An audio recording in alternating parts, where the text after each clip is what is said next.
Ow. The juice is live. You like that, Frank? Yeah, I like that. I like You like that. that? You like that opening? Is that good? Yeah, you got me hyped.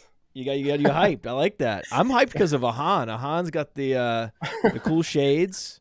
I think it's because of conjunctivitis, but we don't. He's. Oh, I thought you were gonna be spitting in that because this is a baseball show. I think you had your little No, bottle to spit in. I'm just prepared with the actual juice today.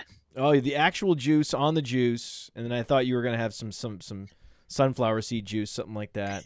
So I'm excited because I am not as up to speed on Major League Baseball as you guys are. So basically, I'm gonna throw it to you two, and you're gonna tell me all I need to know in the next 30 plus minutes about Major League Baseball.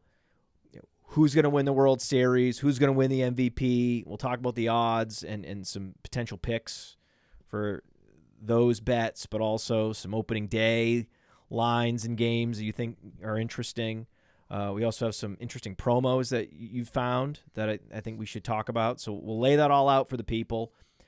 But first, the context that I'm most interested in is that this game is changing. Like the commissioner, the ownership, the players, they've gotten the message that this product needs to be better. They are actively trying to make the product better.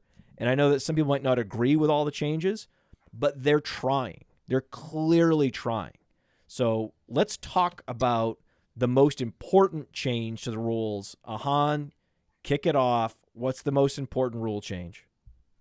Well, for one, the pitch clock for pace of play. So this is a rule that has been instated to make games shorter so that we don't have to watch people step off the mound, step out of the box, and do that thing for 2 minutes between each pitch. And that's to improve the product. But this has a domino effect on not just the product, but the game itself. Pitchers are going to need to adjust. There are pitchers around the league who want 2 minutes between each pitch. There are some pitchers who like to work quickly, and they love this rule. Like Chris Sale, for example, he loves to get the ball, get the sign, throw the ball within 8 seconds. So he loves this. But a closer like Kenley Jansen, who's also on the Red Sox, he would have to adjust to this rule, and he's done that so far in spring training. But the rule here is essentially a pitcher must throw the ball within 15 seconds, and if they don't, it's an automatic ball to the hitter. And we've actually seen ball 4 taken on an automatic ball in spring training already, and vice versa. If the batter takes longer than 15 seconds to get in the box, they get an automatic strike. You can only step out of the box once in an at-bat.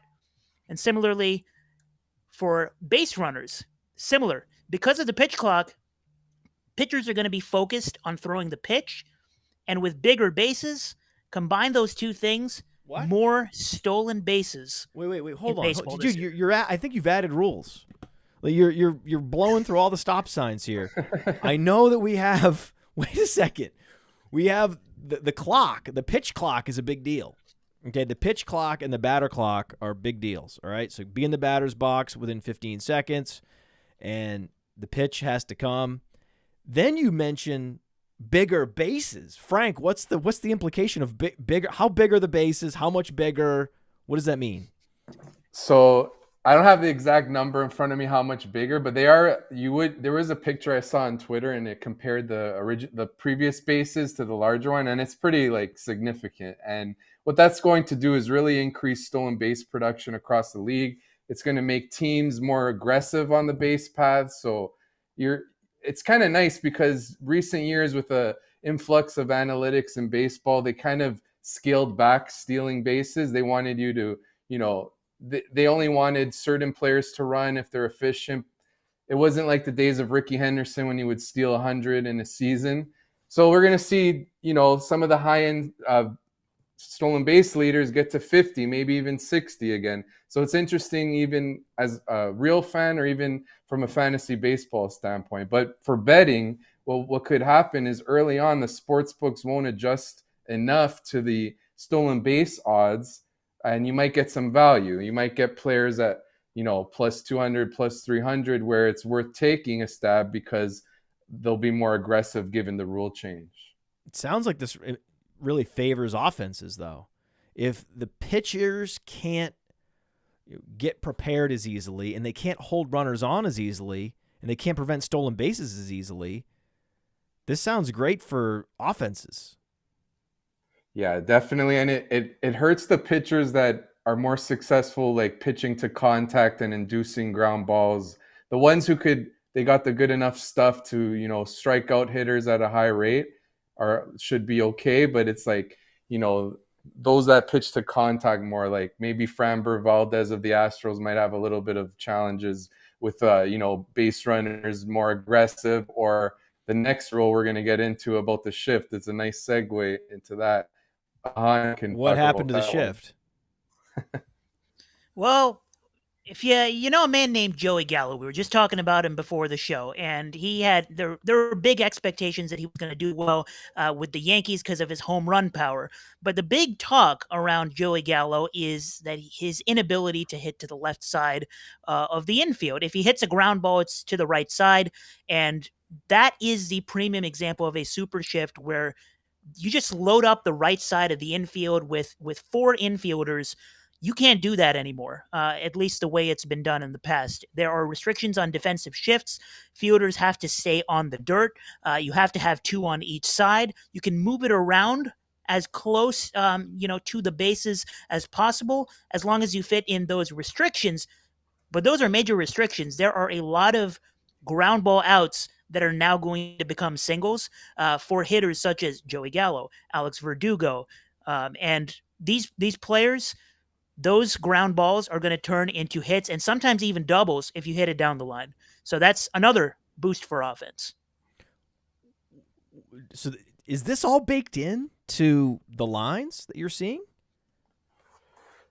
I think there'll be an adjustment for the betting markets to, see exactly the ramifications of all these rule changes. So if you may be able to find value in this way, even like, let's say, betting on total bases props on hitters, like those of the hitters Ahaan mentioned, or even like Corey Seager that will benefit from these rule changes.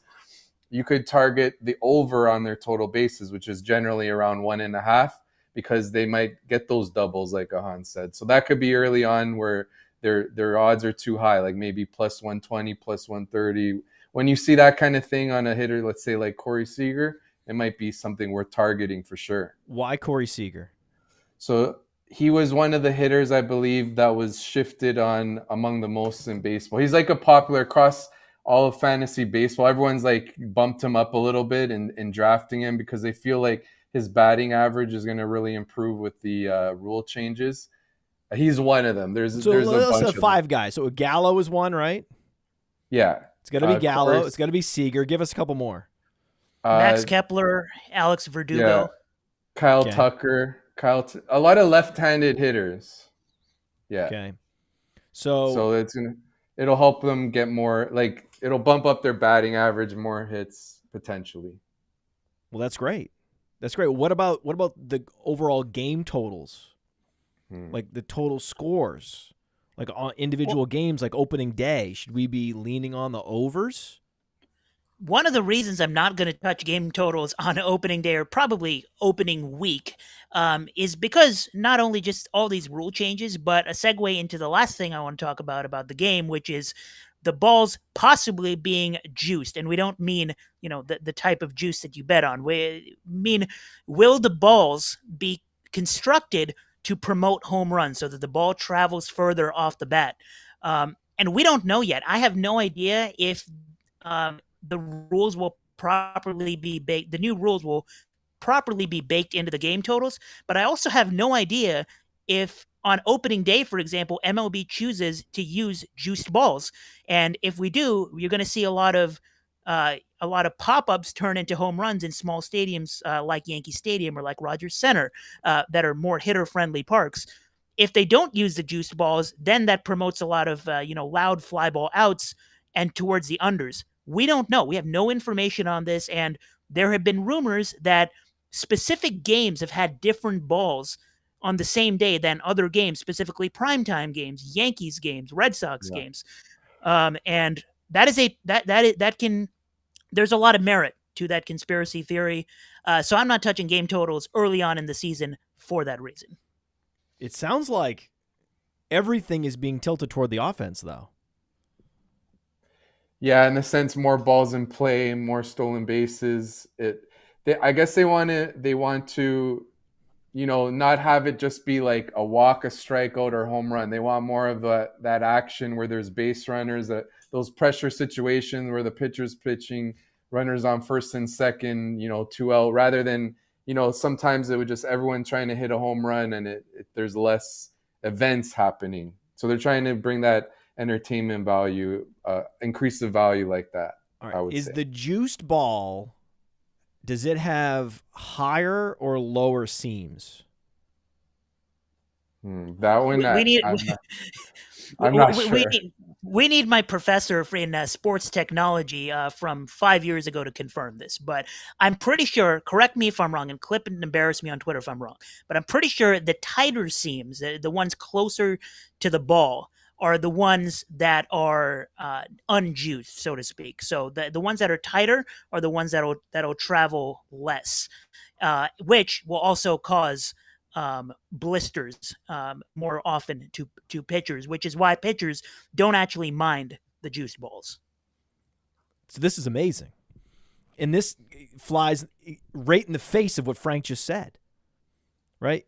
If you have a ball with high threads, high seams, and it's harder, it's juiced, it travels further, then you're actually going to get more home runs and more strikeouts. And in the off chance that a guy does end up on base because they're not allowed to shift the third baseman all the way over to second base, they can't do that anymore, right? All they can do now, right, is just have the third baseman play shortstop and have the shortstop like in line with second base and everybody stay on the dirt. That's how the shift used to be. So just so everybody knows, 10 years ago when you did a shift, that's what it was. So they've passed a rule to just basically turn back the clock on the shift and make it what it used to be instead of this wacky shift where it was 2 infielders on the dirt on the right side and 2 infielders in the outfield on the right side, which it got weird. Right, so basically, I agree with that rule because it just got weird. It made baseball weird. I don't mind, actually, the bases being bigger because I think it's safer. The bases, as small as they were, it does, especially if you're playing softball or so, if you're not like a professional level player, you see a lot of people getting hurt, twisting their ankle on these bases. It makes it easier. It's actually more reasonable to have a bit bigger base if you're going to be stepping on something. Less likely to have an injury at second base or at third base. So I agree with that as well. I also think there must be a psychological effect of if the base looks bigger. I know it's technically a bit closer. If it's bigger, then that means you don't have to run quite as far to get to that base. But also there's a psychological effect that that base, look how big it looks. Right, I'm gonna go for it. And then also you can see the coaches like, it does looks so enticing. Look how easy it is to get there. I'm gonna go ahead and give the green light. So you have all these things that are going to be driving up runs. I can't imagine, especially if the ball is a bit more juiced, I can't imagine runs not going up potentially significantly. Which is why I would say lean on the over. If you're between one or the other, I would definitely lean over. If you're betting any of the over-unders on these games, I can't believe that you're not going to at least try to take advantage of this in the first week, Ahaan. I'm going to take advantage, but with player props, and I'm going to have so much fun with player props this season. There's so many methods to get micro edges all season long, game to game, week to week, with player props. Not just with futures markets shifting every week or so, which we'll get to in a couple of minutes, but with props that are available on some books and not others, such as pitcher walks. Pitcher walks was my favorite market last season. I had a streak of winning 25 out of 28, something like that. Pitcher walks props in a span of 2 weeks. That was so much fun because there's micro edges to be had, and that's available on DraftKings and not FanDuel. So there's a lot of shopping you can do and get edge this way, which I will be doing from opening day. I love that. Now, with the rule about holding runners on, can you explain this to me a little bit more? Pitchers can throw to first base one time and one time only. And then if they throw to first base once and they can't throw it to first base a second time, how does that player not steal the base automatically after one throw over? Yeah, it's likely that it just speaks to how stolen base production is just going to really be a lot more this season, and targeting those on props looks appealing. I just can't. I don't get it. So you can take an unlimited lead after the pitcher has thrown over one time? You could take an unlimited lead, but if the runner, I believe it's a judgment call too, so there's going to be controversy about this. But if the runner starts running towards second base, the pitcher can step off and throw him out. That's not considered a pickoff then. Okay. So you can't just sing Frank Sinatra and walk over to second base.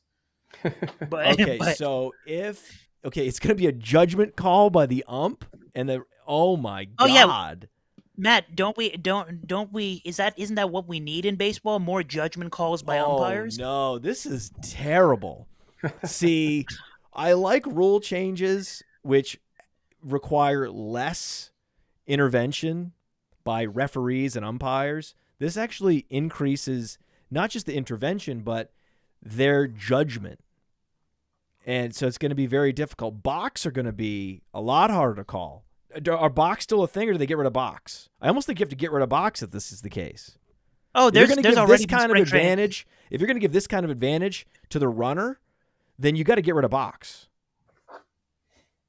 Right? There's been controversy in spring training already about box, and there's been arguments on a couple of should this be a box, should this not? And it's mostly with left-handed pitchers, but you can already see it in play. And I think someone in the chat clarified that I think it's 2 pickoffs, not 1. And I believe that's correct. Oh, thank God. Okay, pickoffs. Thank God. It's still bad, but no, that makes sense though. That makes a hell of a lot more sense. Thank you. Okay, thank you for the chat. I can't believe you got that wrong, Ahaan. You really melted my brain. With the 1 pickoff, I was like, there's no fucking way. Right? And you still have box? I just don't understand. But I was right in my instinct that this was going to cause a problem, and you said already in spring training we have Bach controversy.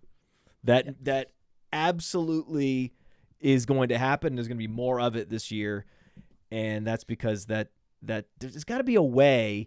Well, if they're timed, my understanding is if you're timed anyway, then that by definition by itself limits how many times you can throw over. So I don't know why they would bother implementing that 2 throw over rule. That seems like they're going just a step too far. Like they get a little too cute there. So I love all the rules. Thank you, Major League Baseball. You make the product better, especially if they juice the ball while also raising the seams, because I love strikeouts and I love home runs. So it's great. All great. The 2 throw over rule, unnecessary.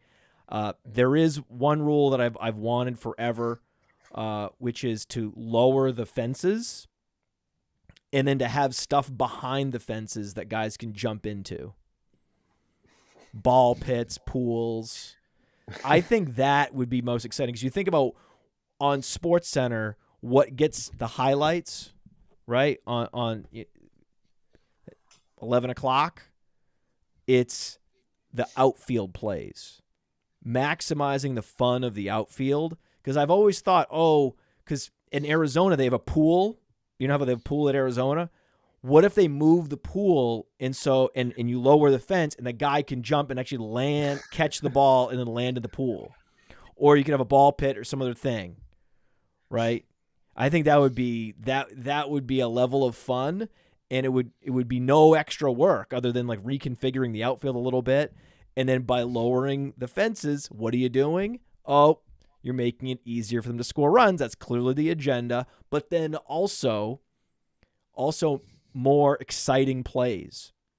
Right, so you're making more exciting plays with also more run scoring. So exciting defensive plays with more runs. That's the way to balance it, right? If you're going to implement these rules, like, oh, we're going to have more exciting plays by defenders, but also score more runs. How do we do that? Okay, my ball pit pool idea with the low fences, I think that's about as good. Wow. I mean, the guy disappears into a ball pit and you can't tell whether he has the ball or not. And then he like out from the, he's like, I got it. And it's like, oh, the crowd goes wild.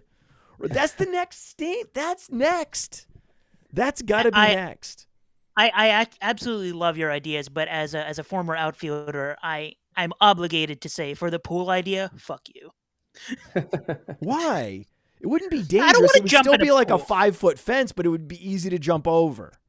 It wouldn't be You're right, you're dangerously low. It would just be, wouldn't be tripping over it. It would be the perfect height. You could find the perfect height where it's safe still, but guys can, or you could put little grips on it so guys can kind of run up the wall and then they can really get airborne. You see what I'm saying? You could even tilt the wall out a little bit so they could run up the wall and then they could get super. Dude, if they just tilted the wall a little bit out, then the guys could run up the wall and they could go vertical and they could get way up in the air and have splashdown. Matt is having way too much fun with this. I'm just saying that would be super cool and fun. I'm just picturing that. It sounds wild. It sounds amazing, does it not? You're like in. I know you're in. I know you're in. There's nothing better.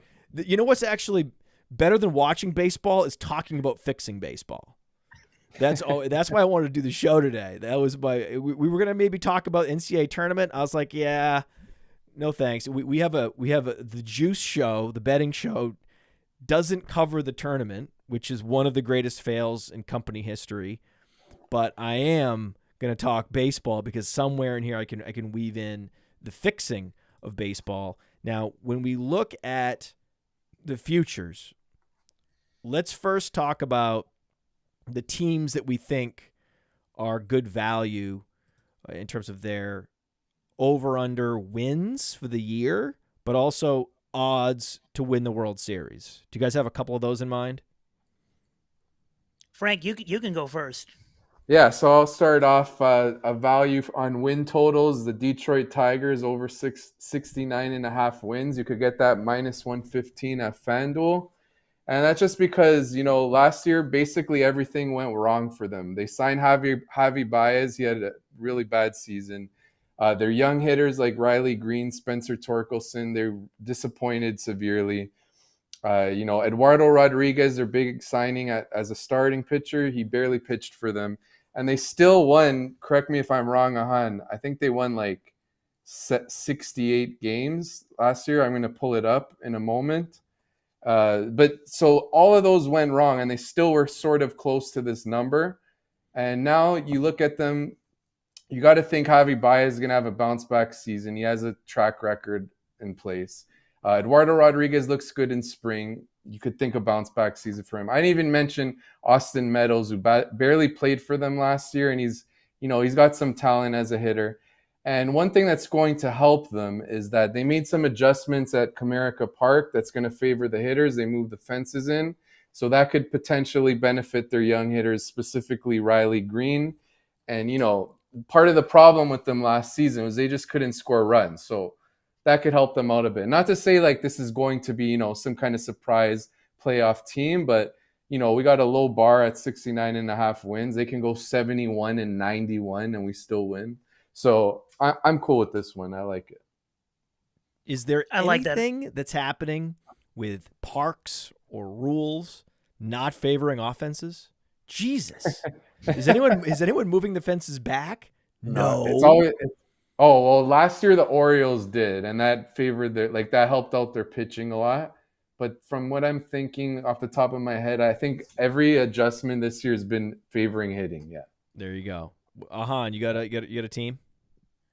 Well, yeah, great segue. Because my best bet of the off season, the only one that I put 2 units on, came a couple of weeks ago. When the line was at 77.5 wins.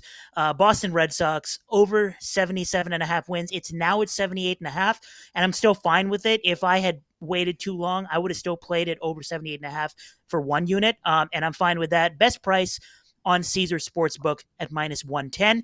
The thesis on this is pretty simple. They won about this many games last year, just as Frank said with the Tigers, about this many games last year, having 61 separate injury stints that led the majors. They had the most blown saves in all of baseball, easily led the majors. This year, all offseason, their main focus was get us bullpen help, and they currently, by Fangraphs, have the best walk rate bullpen team projected in all of baseball. And that was their biggest problem last year, was walking every damn hitter. So they fixed their bullpen, even with a couple of injuries to Trevor Story, to James Paxton to start the year. James Paxton looks like he's going to be ready to start the year. Garrett Whitlock's going to be ready in a week. The offense, everybody's talking about losing Xander Bogaerts. Meanwhile, the offense actually got deeper because they have more hitters in the lineup that are above replacement. They lost Xander Bogaerts and signed Masataka Yoshida, whose floor outcome is really what Xander Bogaerts gave them last year. Xander had a down year last year, and they still won around this many games.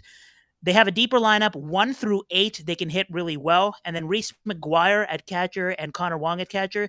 That is an upgrade for Boston at catcher because Christian Vasquez was just not it defensively. That's a huge upgrade defensively. It's going to help their pitching staff. So injury history, regression, walks by the pitching staff, positive regression. Even if you get the same exact offensive team that they did last year, which I don't think they will, it'll be slightly better. Over 77 or and a half or 78.5 wins. What about just fading the Yankees because that's just what you do? That's just always a good move. It's kind of like the Cowboys. Always fading the Cowboys. Going under on the Cowboys has been one of the better bets historically. Going under on the Yankees has been one of the better bets historically. That's a good one because their starting rotation is decimated right now. Carlos Rodon is hurt. Their big free agent acquisition. Their trade deadline pickup, Frankie Montas, is hurt. Luis Severino is hurt. So they're still, if I'm not mistaken, Ahaan, they're still like a little bit ahead. You could correct me on this. They're a little bit ahead of my Blue Jays, and the Jays are healthy. So fading the Yankees, maybe going on the under on their season win total, I'm in. I'm bullish on the Blue Jays because the Blue Jays have one of, if not the best offenses. Am I wrong about that? You're right. You're right. You're right. All right. I mean, the one thing they don't need is offense. And offense is stickier than pitching. Pitching can vary wildly year to year. It's more susceptible to randomness. There's more random breakouts that happened. When I first got started with fantasy, my first year doing fantasy was the year 2000.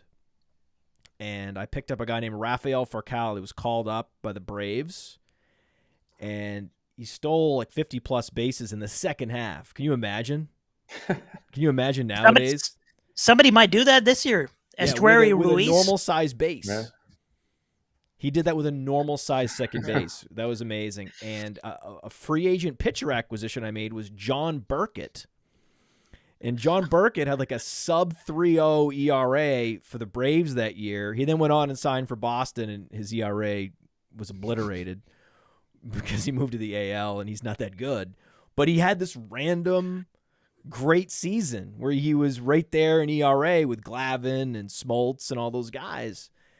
And that's what you get from pitchers. And so the Blue Jays can always walk into that. Any of these top offenses can walk into that with their pitching staff year in, year out. So I'm looking at odds to win the World Series for the Toronto Blue Jays at plus 1,200, plus 1,300 on Caesars. I like it. Matt, the Yankees under was on my short list. I don't like to expose myself on futures to two teams in the same division, which is why I'm not doubling down by going Yankees under 94.5. But I have other ways of fading the Yankees, which we'll discuss when we talk about how I'm using my promos.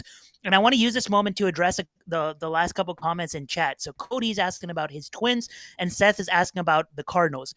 Frank will have some talk about the Twins in a couple of minutes. The Cardinals have been a popular team on the market to bet on futures for the World Series. Their offense is still very good and should see positive regression because they have a lot of big names in that offense and one of the most exciting rookie prospects in Jordan Walker.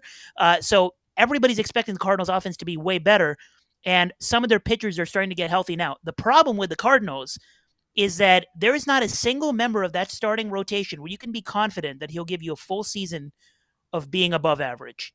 And unless they get at least a bounce back from Jack Flaherty, a great season from Miles Michaelis, and trade for another great pitcher, I don't see them making a deep playoff run. So I think the Cardinals, they have a good brand in baseball, kind of like the Yankees, not or the Dodgers, but kind of like the Yankees. They have a big brand, and that's making the line pretty sharp on the Cardinals. So I'm not a believer in the Cardinals at the current price. Yeah, I like their lineup. They got so much talent there, but like you said, that rotation, you need that Jack Flaherty bounce back with the Cardinals. It's a little bit iffy to take them, as a World Series candidate. But did you want me to get in on the Twins? Yeah, talk about the Twins. All right. So as a long shot, I picked them for the World Series plus 3,500, I believe, on DraftKings. It's not like I think they're going to win. It's just they have a path to win the AL Central because the Guardians kind of overachieved a little bit last year, and they're without Tristan McKenzie now for almost 2 months. He's injured, one of their best starting pitchers. You look at the Twins, their rotation's pretty solid. They added Pablo Lopez. Joe Ryan is one of my favorite. Who the fuck are the Guardians, by the way? Oh, Cleveland they were the Cleveland Indians. Now they're the Cleveland Guardians. Switch the name. Oh, wow, cool. Yeah. So I see you don't watch baseball a couple years and new team names, rule changes. It's gotten wild here. Where's Pujols? What are his odds to win the MVP? No, he's retired. Retired. What? Yeah. The Podfather catching up on baseball. This has been the most fun episode of the Juice. Where's Furcal? You still stealing bases? Where's Fabio? Yeah. Oh man. You're great. Yes. Continue. Oh yeah. So the Twins, their rotation's pretty good. Pablo Lopez they traded for. Joe Ryan, popular breakout. He added a new pitch. He's a young pitcher. He looks great in spring. They got Molly, who was from the Reds. He's getting healthy. He's a volatile one, but he's got some upside. And Kenta Maeda is coming back from injury. And off the top, and I'm missing the other one. They have they run 5 deep. Their lineup, they got Byron Buxton. If he could just stay healthy, he's got a lot of upside. Sonny Gray. Sonny Gray. There you go. So another veteran who, he has a bit of a track record. So that's a pretty deep 5. And they have Bailey O'Bear, who couldn't even crack their rotation, and he's pretty good as well. So they got some pitching depth. They got Joan Duran in the bullpen with Jorge Lopez. So some high-end arms there. And then Buxton, Carlos Correa, Max Kepler could benefit from the shift. So what I'm saying is they're relatively balanced. They have a path to win their division. They're at 35-1. Perhaps if they get off to a hot start and they end up winning the division because of this opening, anything could happen in the playoffs. Look what we saw last year. The Phillies get to the World Series when they squeaked in. So for me, the Twins at 35-1 looks pretty appealing. I like the Guardians just because it's a fun new name. The Guardians are getting a lot of love as well. I'll tell you a few teams that are getting a ton of love on futures as long shots, and everybody thinks they're being original with this, but it's really not. They're popular. The Cardinals I mentioned are getting a lot of love. The Guardians are getting a lot of love because people were, I guess, surprised by them winning the division last year, which I wasn't. I bet on them to win the division. But the third one is the Seattle Mariners. The story of the Seattle Mariners going from not making the playoffs for so many years to making the playoffs and then playing in what was perhaps the best performance in a playoff series sweep ever, right? They got swept by the Astros, but every single one of those games was an absolute classic, and those games could have gone either way. And they're getting a lot of love this season because they improved as well. But the one team that, going back to fading the Yankees, this is how I'm fading the Yankees.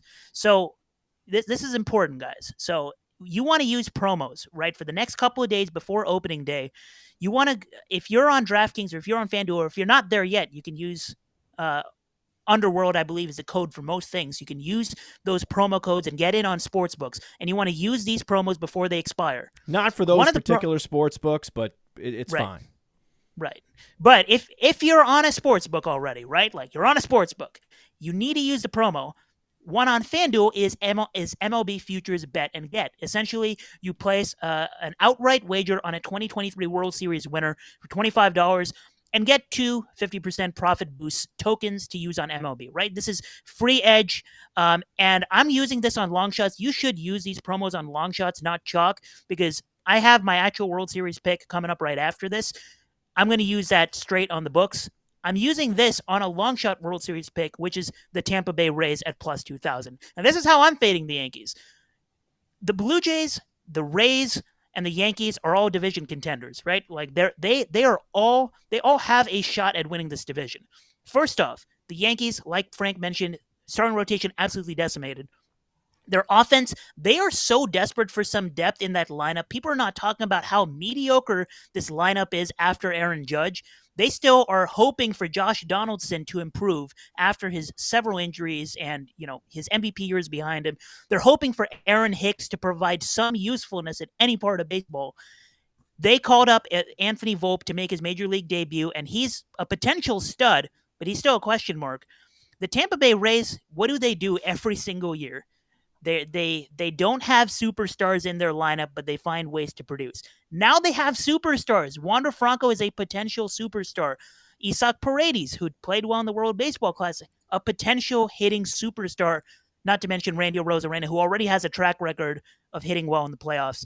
This is a team that could win the division, and even if they don't, what have we learned the last few years as the product is improving in baseball? What wins playoff series? Home runs and strikeouts. And that's what the Rays do. They strike out hitters with their starting rotation, with their bullpen. They added Zach Eflin, who looked like a lost case the last couple of years with the Phillies. In spring training, he's putting up some of the best peripherals any pitcher has put up during spring training with a new-looking fastball, crazy spin. The Rays do this. This is what they do. They find value in pitchers. It's what they do. They don't even need to win the division to make a deep playoff run because they could be the Phillies of this season. Definitely possible. And Jeffrey Springs, he looks great in spring as well. No, that kind of worked out. Springs in spring. Yeah, I didn't intend on that. But yeah, they got a good rotation. They got a good bullpen. And you mentioned their lineup could be underrated. I'm with it. What about the futures odds on MVP? Because these are interesting. I'm looking at the AL in particular. Pretty interesting. Ohtani, who is just literally a generational player, a once-in-a-lifetime player. Is it Shohei? How do you pronounce his name? Shohei. Yeah, Shohei Ohtani, pitcher and hitter, and the odds are skewed heavily for him to win MVP.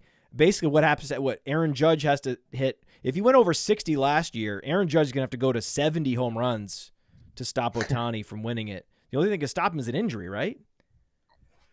Yeah, it's really tough because he's a star hitter and he's a star pitcher. It's not like one is sort of worse than the other. Like he's legit a stud on both sides of the ball. So it makes it so hard it makes it tough for me to target any AL MVP just for that reason. It just Ohtani's a unicorn.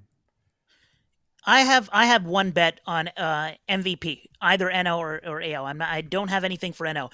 I have one bet that I'm putting a quarter of a unit on for the AL, just because it's math, right?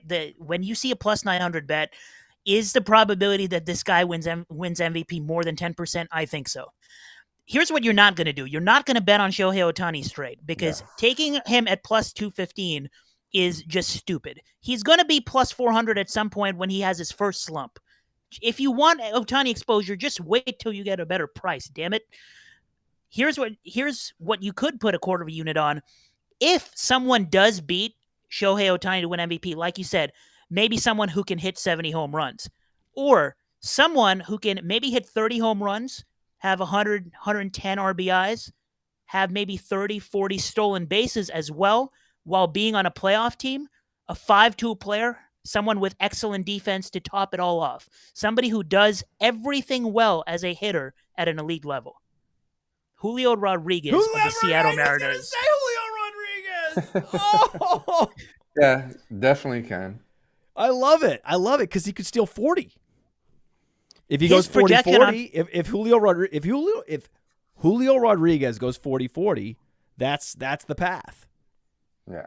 When was the last time anyone went 40-40? It's been a while. Was it Bob? Acuna Yeah. Acuna came close. I think he was like 38 or something. But yeah, it's been a while. Alfonso Soriano, 2006. Last 40-40 member. There you go. And before that, it was like Jose Canseco. Bobby Bonds, Jose Canseco. Yeah, some throwbacks for sure. This is what I'm talking about. That's my guy for MVP because look at the guys ahead of him. Okay, the guys ahead of him. Ohtani, the odds are terrible, so you're not taking him. Okay, the whole thing is predicated on it not being Ohtani. Judge can't really win because he won last year, and he'd have to surpass last year's home run total. That's actually not that possible. Mike Trout is absolutely going to break down at some point. He's too old, and he's had to invest a lot into his body to get it to the place it's been for so many years. I don't believe that he can continue to produce at this level at this age and stay healthy the entire season, which takes you naturally to Julio Rodriguez. Could see it. You like it? You like that, Frank? Yeah, it's good. He was an absolute stud as a rookie. He's only in his age 21 season. I mean, sky's the limit for him. If I could give an MVP pick I have here for the NL, I'm going to get into it with Pete Alonso plus 1,600 on FanDuel. This is the rare hitter who could hit 50 home runs, but he doesn't really have that high of a strikeout rate. Like he's trimmed it each year of his career. Now it's like low 20%, which is impressive for a power hitter, that could get to 50 home runs. And of course the Mets are World Series contenders, so he's got that going for him. I know it's harder to win MVP these days as a first baseman because, the league has embraced analytics. They look at wins above replacement, and first base, they tend to not have as high of WAR as, say, a stud outfielder, like you mentioned, Julio Rodriguez. But I think Pete Alonso, if he can get to like 55 home runs, and the Mets, if they're balling out, I think he's definitely in play. And at plus 1,600, what's not to like? What about an arbitrage opportunity? The arbitrage I'm seeing is a guy you mentioned earlier who's going to benefit from the lesser shifts that he will see. What about a long shot to win MVP in Corey Seager? Because I'm seeing plus 200 on PointsBet, and then I'm seeing plus 4,500 on FanDuel. Wait, it's plus what, 200 or 2,000? Plus 2,000. What did I say? Oh yeah, 200. But wow, it's that plus much. Plus 2,000 on PointsBet, plus 4,500 on FanDuel. That's crazy. Whoa, that's crazy. A big gap. Yeah, that's like something I think I would just take that just because it's such a disparity. Take it at FanDuel, obviously 45-1. I think that's the natural. At 4,500, you got to sprinkle. Yeah, so the path there. And by the way, for FanDuel, you can go to playerprofiler.com/offers, and that's where we have our link to jump on FanDuel and place that one. I like that one. It's just an arbitrage play, but also leveraging the new rules, he could have a career year. Yeah, he could hit 300, close to 40 home runs.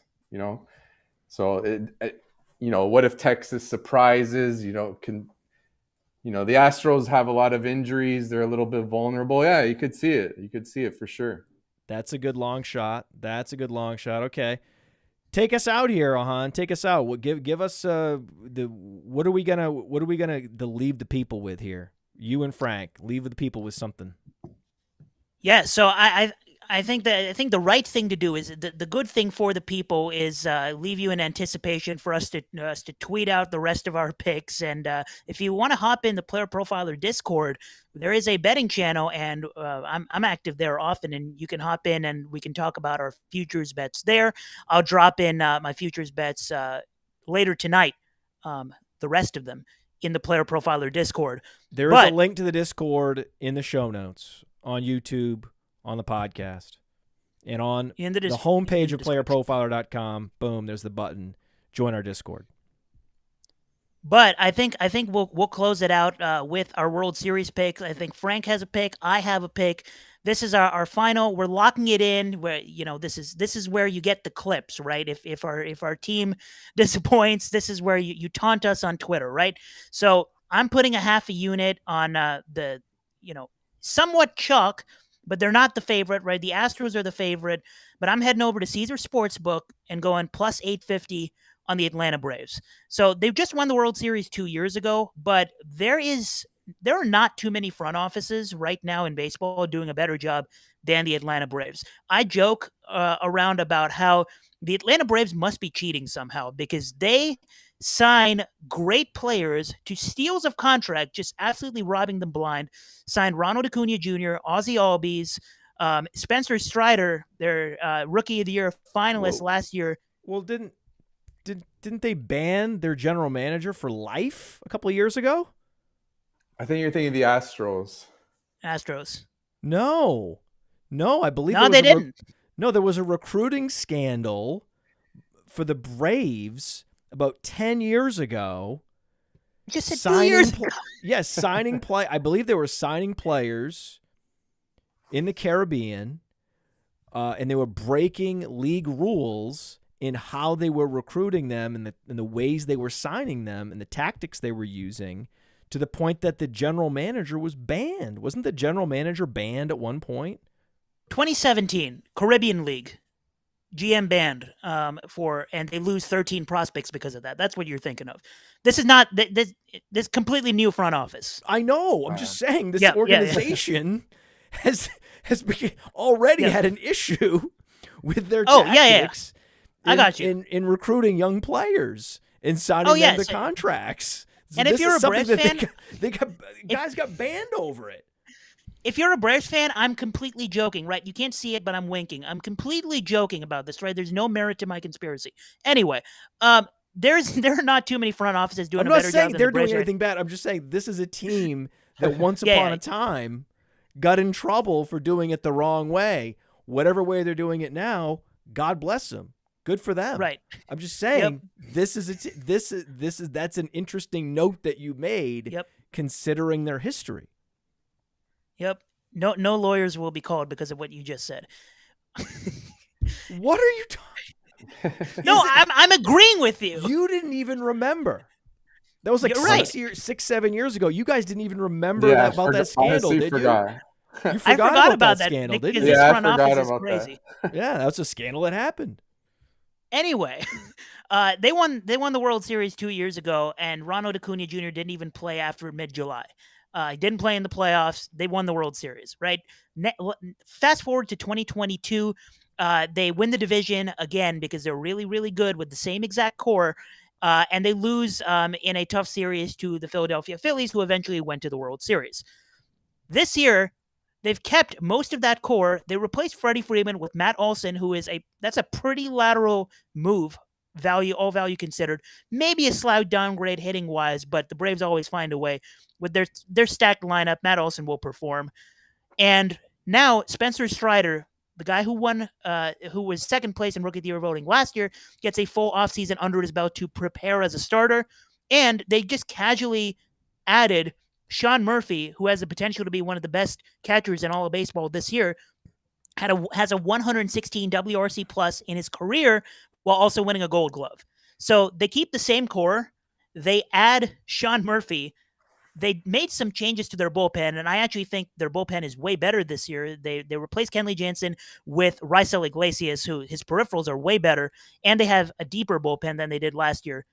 They don't need to win the division because, again, what wins in the playoffs? Home runs and strikeouts. They've got pitchers who can do that. Everybody in their bullpen is a strikeout machine, and they've got hitters 1 through 9 capable of getting hot, hitting home runs. So I think that the Braves, all said and done, are going to be the best roster in all of baseball, and the fact that they're not the favorite doesn't sit right with me, so I'm taking the Braves plus 850. I like it. What do you got, Frank? So for me, I know I'm wearing a Jays hat and a Jays shirt. I figured to represent on the show, but And you've no got the bias. Canadian accent too. Yeah, a little bit, I guess. But I'm no bias here, but I'm going with the Jays. They're plus Oh, 1,300 at DraftKings. of course he is. I'm taking the Blue Jays to win the World Series at plus 1,300. You look at this team. One of the problems, you mentioned they had a great offense. They do, but they were too righty heavy. So what they do, they brought in some lefties finally. They got Dalton Varsho from Arizona, hits left-handed. He improves their outfield defense. He could hit 25 to 30 home runs. He could steal 20 bases. So add some speed as well in that acquisition. They brought in another lefty, Brandon Belt. I know he's a veteran. He has injury issues, but when he's healthy, he's got good plate discipline. He's got good power. And then they added Kevin Kiermaier, who, again, injury prone, but elite defense that could really shore that up. So they shipped out righties, Teoscar Hernandez and Lourdes Gurriel Jr. So you got more of a balance in the lineup there, lefty-righty. Add in the fact that, they had issues with the bullpen. They picked up Eric Swanson from the Mariners in the Teoscar Hernandez trade. He was lights out for them last year. That kind of bolsters them there a little bit. They're starting pitching. They got frontline starters like Kevin Gausman, Alek Manoah. They added Chris Bassett, a dependable innings eater that replaces Ross Stripling, who did well, but he's not as much volume. Like, he's more of like that 5-6 inning max type, whereas Bassett can be leaned on as an innings eater. And, they have some bounce backs. Like Jose Barrios, he had 3 to 4 years of just that dependable number 3 type of starter, and then he hit rock bottom last year. But if you look at, say, his stuff, it didn't really decline. It feels like it's a correctable fix for him where he could at least not be as bad as last year and just give them dependable innings. So you look up and down that roster, it's as talented as any in baseball, and we get them at plus 1,300. I love the value. Honestly, no bias here. We go Jays. I like the Jays too. I like the Jays because, again, pitching performance has more variance year to year. I'm gonna go ahead and I'm gonna bet on the bats. Let's do it.